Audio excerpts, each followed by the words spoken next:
രാജ്യത്ത് റേഡിയോ പ്രക്ഷേപണം ആരംഭിച്ചിട്ട് ഒരു നൂറ്റാണ്ട് പിന്നിടുമ്പോൾ നവവാർത്താ മാധ്യമങ്ങളുടെ ബഹളങ്ങൾക്കിടയിൽ ഇപ്പോഴും ഈ പ്രക്ഷേപണ മാധ്യമത്തെ നെഞ്ചേറ്റുന്ന ശ്രോതാക്കളും നിരവധിയാണ്. കേട്ടും എഴുതിയും അരനൂറ്റാണ്ടായി തന്റെ ശ്രവ്യ മാധ്യമ അനുഭവങ്ങളെ സജീവമാക്കുന്ന ഒരു റേഡിയോ ശ്രോതാവിനെ പരിചയപ്പെടാം. ഉച്ചപ്പാട്ട് പരിപാടി തുടരുന്നു. ഇടവേള പരാമർശങ്ങളിൽ അതിഥി പരിചയവും തുടരാം. അദ്ദേഹം അയച്ച കുറിപ്പ് വായിക്കാം. ഞാൻ കുഞ്ഞിപ്പ പന്താവൂർ. 1972 റേഡിയോ കേൾക്കാൻ തുടങ്ങിയെങ്കിലും 1977 മുതലാണ് കത്തെഴുത്ത് തുടങ്ങിയത്. ആദ്യം തൃശൂർ നിലയത്തിലേക്ക് എഴുതി തുടങ്ങി. കുഞ്ഞിപ്പ പന്താവൂർ. അരനൂറ്റാണ്ടായി മലയാളികളായ ആകാശവാണി ശ്രോതാക്കൾ ഒരു തവണയെങ്കിലും റേഡിയോയിലൂടെ ഈ പേര് കേൾക്കാതിരുന്നിട്ടുണ്ടാവില്ല. കാരണം ഈ കാലയളവിനുള്ളിൽ 1.5 ലക്ഷത്തോളം കത്തുകളാണ് കുഞ്ഞിപ്പ ആകാശവാണിയിലേക്ക് അയച്ചിരിക്കുന്നത്. ഇന്നും ഇയാൾ കത്തെഴുതിക്കൊണ്ടിരിക്കുകയാണ്.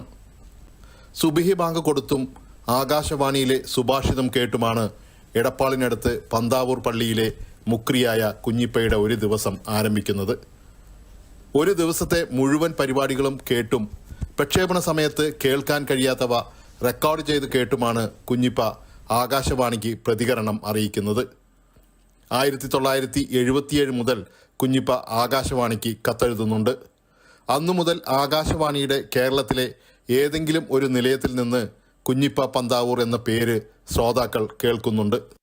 1972 ആദ്യമായിട്ട് റേഡിയോ കേൾക്കാൻ തുടങ്ങിയത്. അന്ന് എന്റെ മൂത്താപ്പ ഹജ്ജിന് പോയിട്ട് വരുമ്പോൾ ഒരു 5 പാൻറ്റിന്റെ നാഷണൽ പനാസോണിക് റേഡിയോ കൊടുത്തിരുന്നു.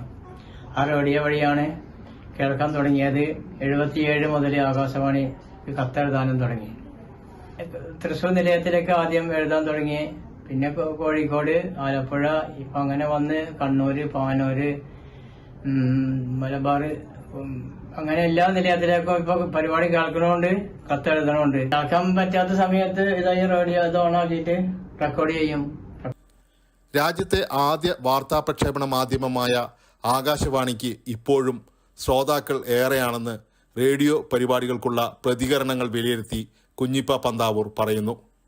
കേരളത്തിൽ അങ്ങോളം ഇങ്ങോളമുള്ള റേഡിയോ ശ്രോതാക്കളുടെ ചെറുതും വലുതുമായ കൂട്ടായ്മകൾ തന്നെ അതിന് തെളിവാണെന്നും all Kerala radio listeners association vice പ്രസിഡന്റായ കുഞ്ഞിപ്പ പന്താവൂർ ചൂണ്ടിക്കാണിക്കുന്നു.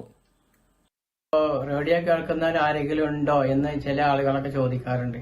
പക്ഷെ എല്ലാ നിലയത്തിലെ പരിപാടി കേട്ടാൽ മനസ്സിലാക്കാം, കത്ത് വായിക്കുന്നുണ്ട് മനസ്സിലാക്കാം എത്ര പേര് കത്തെഴുതുന്നുണ്ട്, എത്ര പേര് റേഡിയോ കേൾക്കുന്നുണ്ട് എന്നുള്ളത്. എല്ലാ നിലയത്തിലും ശ്രോതാക്കളുണ്ട്. ഇഷ്ടം പോലെ റേഡിയോ പരിപാടി കേൾക്കുന്നവരാണ് കൂടുതൽ പേരും. അത് ഞങ്ങൾ ഈ കത്തെഴുത്തിൽ കൂടെ മനസ്സിലാക്കാൻ കഴിയുന്നുണ്ട്. റേഡിയോയുടെ പ്രാധാന്യത്തെക്കുറിച്ച് ആളുകളെ ബോധവാന്മാരാക്കുന്നതിനായാണ് എല്ലാ വർഷവും ഈ ദിവസം ദേശീയ പ്രക്ഷേപണ ദിനമായി ആഘോഷിക്കുന്നത്.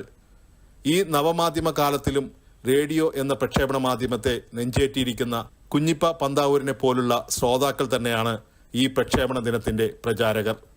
ദൂരദർശൻ വാർത്തകൾക്ക് വേണ്ടി പാലക്കാട് നിന്നും ഫൈസൽ അലിമുത്ത്.